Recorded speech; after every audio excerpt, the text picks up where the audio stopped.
사회 곳곳을 살펴봅니다. 김종배의 시선집중.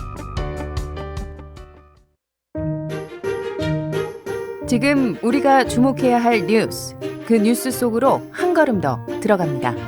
6분 집중. 네, 유승민 작가 모셨습니다. 어서 오세요. 안녕하세요. 자, 오늘 어떤 내용일까요? 네, 우선 오늘은 시민 박태훈 씨 이야기부터 들어보겠습니다. 이용자 수 자체가 엄청 많아요. 지금 이 순간에 상위 10위권이고 한 달에 3천만 접속자가 달리고 있고 저는 사실 범죄 학교라고 생각해요. 나 어디서 칼부림 하겠다. 어디 뭐 다 죽여야 되는 거 아니냐. 그러니까 100명이 성범죄를 모의하거나 아니면 뭐 칼부림 사건이나 아니면 중국인 혐오나 이런 것들을 일상적으로 하다가 어느 한 명은 그거를 진심으로 결행까지 하게 되는 거죠. 무슨 얘기예요, 이 얘기요? 이게 오늘날 일간베스트 현 주소라고 볼 수 있습니다. 일간베스트 얘기예요? 네. 근데 온라인 이분은 커뮤니티. 누구예요?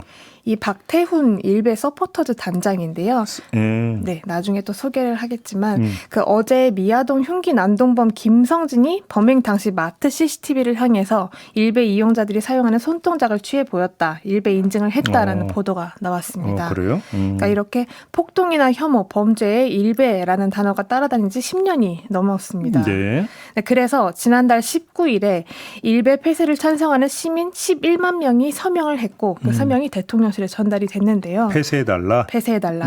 네. 근데 이 서명 운동을 주도한 게 바로 박태훈 씨인 겁니다. 그렇습니까? 그래서 예. 일베 폐쇄 서포터즈 단장인데 예. 최근 박 단장 앞으로 경찰청과 법무부 그리고 국가인권위에서 보낸 답변이 우편으로 도착했다고 합니다. 답변이 어땠는데요? 좋지 않았습니다. 그래요? 네.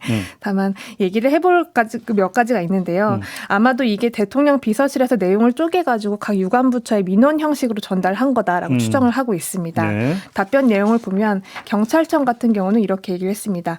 청소년 성보호법 그리고 성폭력 처벌법처럼 법률상 명확하게 규정된 사항이 있다면 그 범죄는 우리가 신속하게 대응을 하고 있다. 네. 다만 혐오 표현에 대한 법적 정의는 지금 명확하지가 않다라는 거죠.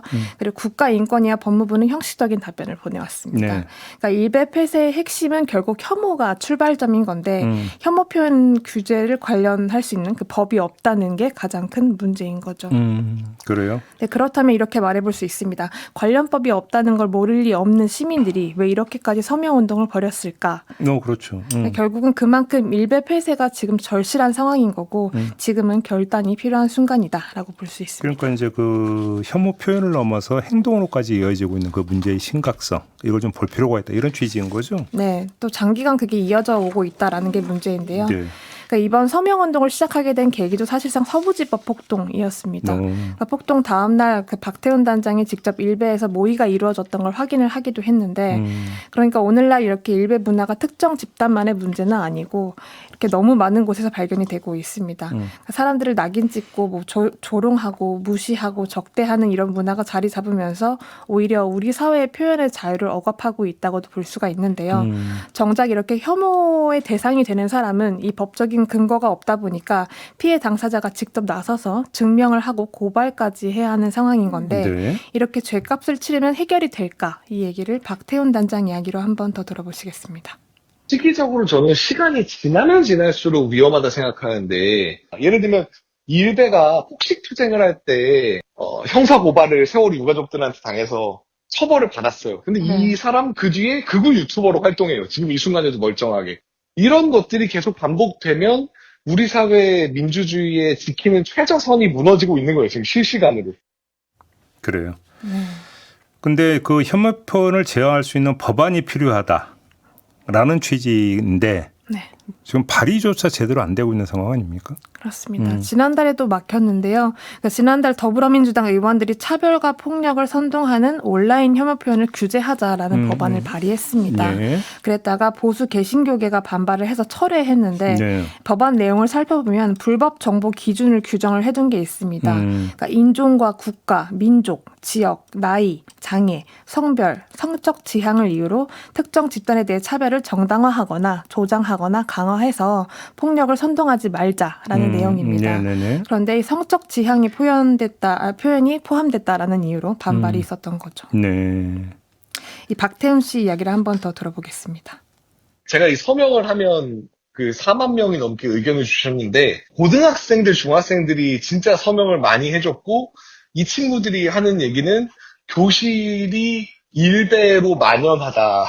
그 교실의 주류 문화라는 얘기는 너무 많고 그래서 사회적 합의를 더 찾을 게 아니라 법을 만듦으로써 혐오 표현은 여기까지다. 이 이상 넘어가면 처벌받는 거다라는 기준을 만들고 합의는 그 뒤에 사실 만들어 나가야 되는 거다라고 생각하거든요.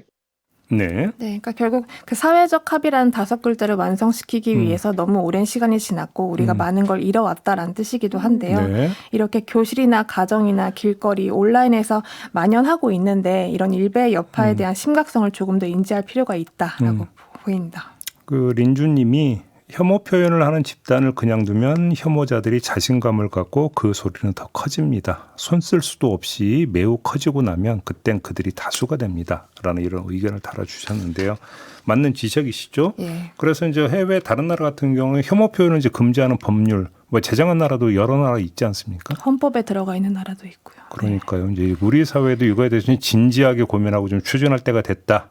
이런 이야기인데 우정민님 온라인 비온라인 모든 곳에서 혐오 표현 방지법 필요합니다. 이런 의견을 주셨는데요. 좀 국회가 귀를 좀 열었으면 좋겠다. 그다음에 움직였으면 좋겠다. 이런 말씀 드리면서 오늘 이야기 좀 마무리하겠습니다. 유승민 작가 수고하셨어요. 맞습니다.